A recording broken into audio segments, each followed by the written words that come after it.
Saram everyone, my name is Komal and I'm from the Dallas Sci Center, and today the scenario that I'm going to be talking about is work.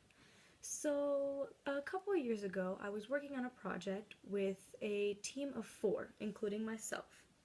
And working with teams is something that's very common in the workplace, in jobs, wherever you find yourself working, you will eventually end up working in a team. Now, with this team project that we were working on, it started to get to the point where 3 of us noticed that we ended up picking up a lot more slack. We ended up doing a little bit more work than we had thought, and realized that it was because we were picking up slack from our 4th team member. Our 4th team member wasn't necessarily putting in his full effort, and he wasn't necessarily completing all the tasks that he needed to so we could finish our project on time. So, with the struggle of trying to do our own designated tasks and also trying to, fix the situation and make sure everything else got completed that our 4th team member was supposed to finish, things did get a little bit difficult, and so it got to the point where we decided it was time to have a small chat with our 4th team member, and it went smoothly. We just explained our concerns and that, it was really hard to get everything done and make sure we had everything completed on time if everyone wasn't working on what they needed to be working on.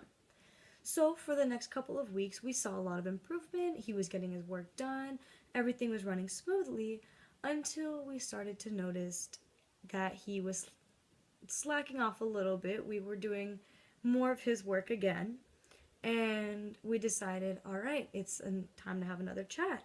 So we sat our 4th team member down, had the same conversation, told him that, it's really hard to get all the work done if not everyone's participating. And we saw improvement again for a few weeks until, things did start to happen again, seemed slacking off. We started picking up a lot more work, and it was especially difficult this time around because this was a very busy time in the season.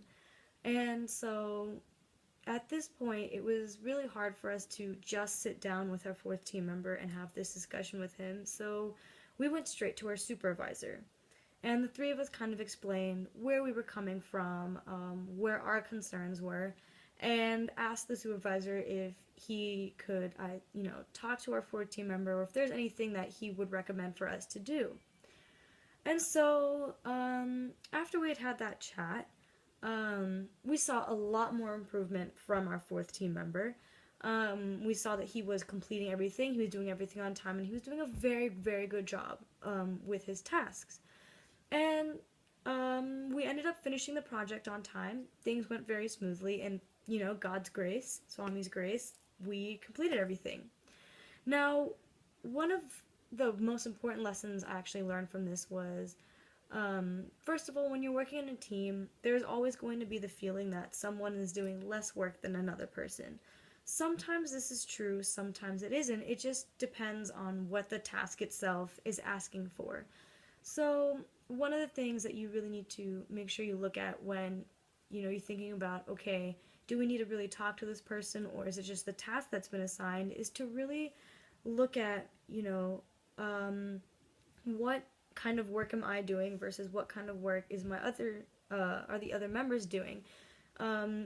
It's very hard to, believe that someone is slacking off or not pulling their weight in the group when in fact their task is something that is a little bit more straightforward or seems to be a little bit easier. So just be mindful of, what everyone is doing, and to not be quick to, jump to conclusions. But I think the biggest lesson for me was that it is okay to talk to people in charge. I know I was really nervous about talking to our supervisor about the issue just because I didn't know what was going to happen to our 4th team member. But you know what? Swami's grace, things went very well. Our 4th team member, he was explained why we were really concerned, and he really understood from the supervisor's perspective the big picture of what was happening, and that really helped, I think. So it is okay to talk to, supervisors or people who are quote unquote, higher up the ladder. It does seem a little bit intimidating, but at the end of the day, they're also there to help you and to make sure that they can help, mediate situations or figure out what's the best course of action. So, yeah, those are a couple of the things that I really took away from that. And, being able to apply that to my daily life is, of course, Swami's grace. And thank you so much.